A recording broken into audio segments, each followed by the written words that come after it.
तो आज हम एक ऐसी कहानी की बात करने वाले हैं जो सच में किसी बुरे सपने से कम नहीं है। ये कहानी है इंदौर के रहने वाले हर्ष सिंह चौहान की। अब देखिए, बाहर से देखने पर तो चौहान परिवार की लाइफ एकदम परफेक्ट लगती थी। मतलब पैसा था, पावर थी, सब कुछ था। पर जैसा कि अक्सर होता है, सबसे खौफनाक राज घर के दरवाजों के पीछे ही छुपे होते हैं।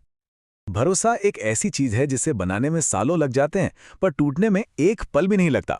इंदौर के इस केस में भरोसा सिर्फ टूटा नहीं, बल्कि वो एक हथियार बन गया। और जब ऐसा होता है ना, तो उसके नतीजे बहुत ही भयानक होते हैं। देखिए, इस कहानी का अंत बहुत दुखद है। इससे पहले कि हम इस केस की परतें खोलना शुरू करें, ये जानना जरूरी है कि एक 7 साल के बच्चे की जिंदगी बहुत बेरहमी से छीन ली गई थी। अब सवाल ये उठता है, आखिर कैसे और क्यों? तो चलिए कहानी की शुरुआत से शुरू करते हैं।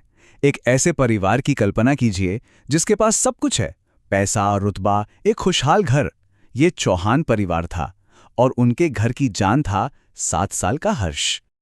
चौहान परिवार सिर्फ अमीर ही नहीं था, बल्कि अपने इलाके में काफी प्रभावशाली भी था। पिता जितेंद्र सिंह एक कामयाब बिजनेसमैन, चाचा विजेंद्र सिंह राजनीति में एक बड़ा नाम।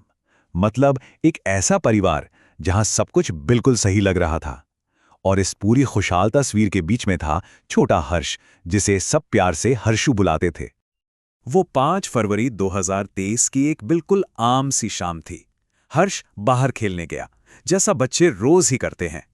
लेकिन जब चाय का वक्त हुआ और वो घर नहीं लौटा, तो एक माँ के दिल में जो छोटी सी बेचैनी शुरू हुई, वो बहुत जल्द पूरे परिवार के लिए एक खौफनाक डर में बदलने वाली थी। कुछ घंटों तक हर जगह ढूंढने के बाद परिवार को जिस बात का सबसे ज्यादा डर था, वो एक फोन कॉल के साथ सच हो गया। एक बच्चा जो सिर्फ गुम हुआ था, अब वो मामला किडनैपिंग का बन चुका था।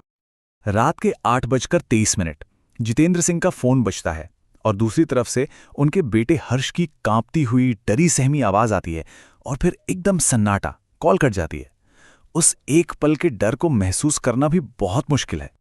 कुछ ही मिनटों के बाद फोन फिर से बजा। इस बार एक अनजान आदमी की आवाज थी और उसकी मांग चौंका देने वाली थी। पूरे 4 करोड़ रुपए। ये कोई हवा में मांगी गई रकम नहीं थी। ये साफ था कि जिसने भी ये किया है, उसे परिवार की आर्थिक हालत की बहुत अच्छी जानकारी थी। धमकी बिल्कुल सीधी और साफ थी, पैसे तैयार रखो और पुलिस को खबर मत करना। परिवार के लिए तो मानो दुनिया ही थम गई थी। उनका बच्चा इतनी बड़ी मुसीबत में था और वो बिल्कुल बेबस महसूस कर रहे थे। परिवार ने हिम्मत करके एक मुश्किल फैसला लिया और पुलिस को खबर कर दी। और यहीं से एक खतरनाक खेल शुरू हो गया। पुलिस को किडनैपर से एक कदम आगे रहना था और ये सब बच्चे की जान को खतरे में डाले बिना करना था। इसीलिए हर चीज को बिल्कुल सीक्रेट रखा गया। पुलिस ने हर एंगल से जांच शुरू कर दी। क्या ये कोई पॉलिटिकल राइवलरी का मामला था या कोई बिजनेस की दुश्मनी? लेकिन एक सवाल था जो बार बार दिमाग में घूम रहा था कि किडनैपर को इतनी सटीक जानकारी आखिर मिली कैसे? शक की सुई धीरे धीरे बाहर की दुनिया से हटकर घर के अंदर की तरफ घूमने लगी थी। जांच एक तरह से रुक सी गई थी। फोन ट्रेस हो नहीं पा रहा था, कोई सुराग हाथ नहीं लग रहा था। और फिर एक सीसीटीवी कैमरे की खामोश नजरों ने एक ऐसी सच्चाई को सामने लाकर रख दिया जिसकी किसी ने कल्पना तक नहीं की थी। उस एक फुटेज में एक ऐसी तस्वीर कैद थी जो सब कुछ बदलने वाली थी। फुटेज में कोई जबरदस्ती नहीं थी। हर्ष बड़े आराम से खुशी खुशी एक लड़के के पीछे पीछे जा रहा था, मतलब उस पर पूरा भरोसा करते हुए। जब पुलिस ने यह वीडियो परिवार को दिखाया तो उनके पैरों तले से जमीन खिसक गई। वो लड़का कोई अजनबी नहीं था, वो उनका अपना था, 19 साल का भांजा ऋतिक। और ये कोई दूर का रिश्तेदार भी नहीं था।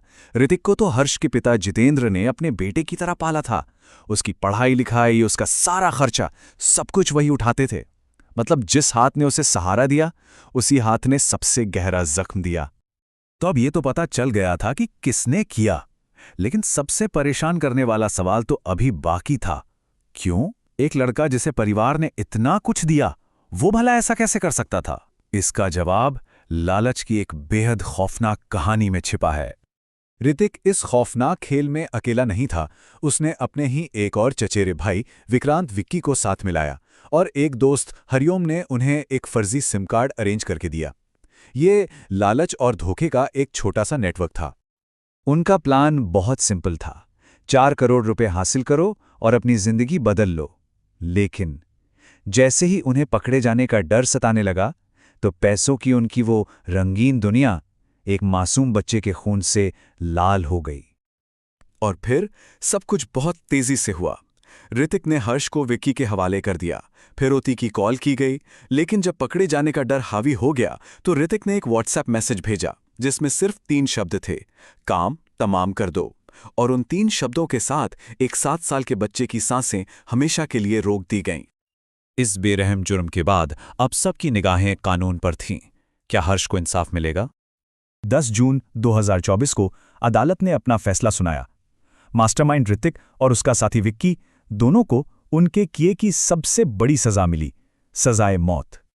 फैसला सुनाते वक्त जज साहब ने जो कहा वो शायद हम सबके दिल की आवाज थी। उन्होंने कहा कि जिस जुर्म में भरोसे का कत्ल करके लालच को जिताया गया हो, उसके लिए उम्र कैद की सजा भी कम है। अदालत ने तो इंसाफ कर दिया, लेकिन इस एक घटना ने उस पूरे गांव में भरोसे की नींव को हमेशा के लिए हिलाकर रख दिया। अब शायद हर कोई अपने पड़ोसियों, यहां तक कि अपने रिश्तेदारों को भी शक की नजर से देखने लगा था। न्याय तो मिला, पर वो मासूमियत हमेशा के लिए खो गई। ये कहानी हमें एक बहुत परेशान करने वाले सवाल के साथ छोड़ जाती है। जब दुश्मन घर की दीवारों के बाहर नहीं, बल्कि अंदर ही बैठा हो, तो क्या वो जख्म कभी भर पाते हैं? क्या कोई परिवार इस तरह के धोखे से सच में कभी उभर सकता है? ये सोचने वाली बात है।